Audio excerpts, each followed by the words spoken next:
et aussi avant la grande hybridation. Dubis est sorti de son corps, de son enveloppe physique, de son avatar, et les deux entités d'Ibangane et Biedi l'ont transporté dans d'autres réalités très supérieures. Et là-bas, il a eu des visions, il a eu différents plans, différentes pluralités des mondes spirituels. C'est d'aller dans le grand ordre des choses. Il a vu différentes aussi entités. Et à un moment donné, dans son voyage hautement spirituel, il va avoir une vision prophétique. Il va avoir une vision de Job Isabé, donc l'aîné des deux, en train de avoir une conversation avec Jongwane. Jongwane, c'est ce qu'on a appelé dans les Bibles actuelles classiques sous la personne de Jean le Baptiste.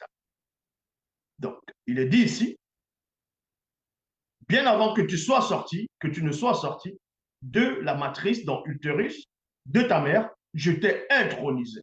Donc, c'est Dieu qui s'adresse à Jongwane. Maintenant, il est convenable que nous accomplissions ainsi ce qui a été annoncé. Donc, vous voyez, c'est pour ça que la phase 1, c'est l'annonce. Jock Sabé lui-même, il va dire à Jongwane qu'il faudrait qu'eux, ils puissent accomplir ce qui avait été annoncé. Qui a annoncé cela? Qui a annoncé cette scène? Qui a annoncé ce rite que Jock Sabé est en train de faire avec Jongwane? On va voir cela. Donc, c'est pour vous dire que Jock Sabé, lui, il a cru à ce qui avait été annoncé. Donc, ça montre par là que Wonja ne parlait pas de Jock Sabé en disant qui a cru à ce qui avait été annoncé au prophète, afin que cela même aille révéler cela au reste du peuple. Qui a cru? Parce que Wonja s'adressait aux personnes qui ne croyaient plus, des personnes qui marchaient dans la décadence, des personnes qui étaient quasiment sorties de la source, des personnes qui doutaient, qui étaient dans la confusion, qui étaient dans l'incrédulité et qui vivaient des mauvaises vies. Donc, pour une sorte de, on va dire, s'adresser à une sorte de conscience collective, c'est pour ça qu'il va dire ici qui a cru. Ça, c'est important. Donc, et Jongwane ne lui résista pas. Jongwane, dans ce, comme je dis, ce qu'on appelle Jean le Baptiste, lui-même, il ne va plus résister à Dieu qui s'appelait, parce que lui-même, il a cru à ce qui avait été annoncé. 1 Samuel chapitre 15, verset 11. Dès que moi, Nyongi, je quittais Dina, Moutatedi inspira mon esprit et me donna le pouvoir de la vue, entre parenthèses, vision, virgule, voir avec les yeux de son esprit. Donc la vision, c'est de voir avec les yeux de son esprit. Et tous les événements annoncés par Dina s'accomplirent ce jour même. Donc Dina, c'est ce que nous vont appeler Samuel, le prophète Samuel. Il avait annoncé quelque chose à Nyongi. Nyongi, c'est ce qu'on appelle le roi Saül. Et c'était tous des noirs, bien entendu. Avant d'annoncer quelque chose, et cette chose s'est réalisée. Et Nyongi ici a reconnu, a pénétré que ce dont Dina avait annoncé s'est réalisé. 1 Samuel chapitre 29, verset 16, le verbe de Tété a accompli ce que je t'avais annoncé. 2 points. Je t'ai appris la loyauté. Je t'ai repris la loyauté plutôt pour la donner à ton prochain qui est meilleur que toi. Virgule, à ton nom.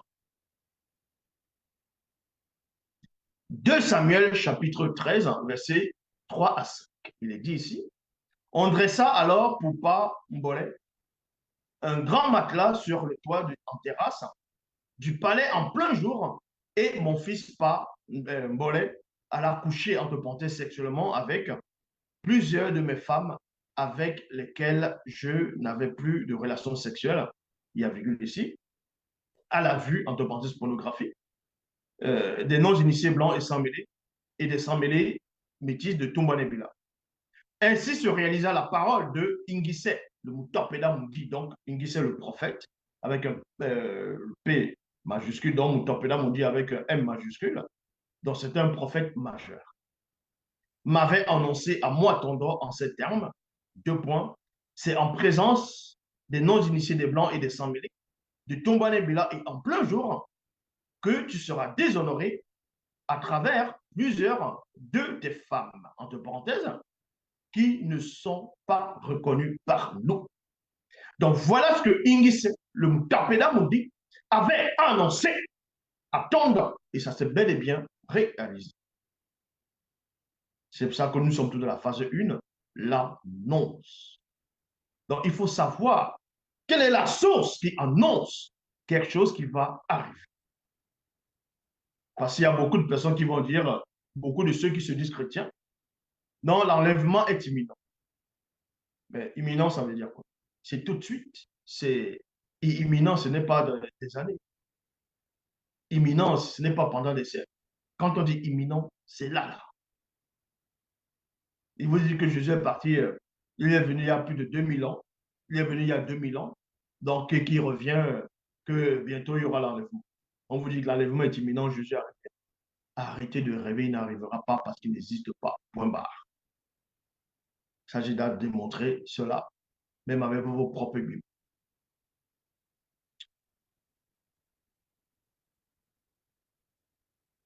Dans Wondia, donc Ésaïe chapitre 39, verset 22 à 23, qu'il a annoncé dès le commencement pour que nous, avec N majuscule, le sachions et longtemps d'avance pour que nous disions c'est vrai. Point d'interrogation. Nul ne l'a annoncé, nul ne l'a prédit et personne n'a entendu vos paroles. C'est moi, Moutatiti, qui est dit à Wuma Lombe, donc lieu élevé dressé. Les voici à Longanapi. J'envoie un messager de bonnes nouvelles. Donc, vous voyez, Moutatiti annonce dès le commencement. Parce que depuis le commencement, Moutatiti a donné une prophétie au moment de la chute. Au moment de la chute, il a donné une prophétie qui s'est réalisée et est toujours en vigueur, cette prophétie. Cette prophétie avait été annoncée il y a de cela des milliards et des milliards et des milliards d'années. Et cette prophétie, elle est toujours en train de s'accomplir, présentement. Elle s'est réalisée, elle est là. Donc, c'est pour vous dire que les soi-disant Dieu m'a dit, le Saint-Esprit m'a mis à cœur. Vous allez annoncer des choses, des messages, vous allez apporter la parole. Jésus, que Jésus est le Fils de Dieu.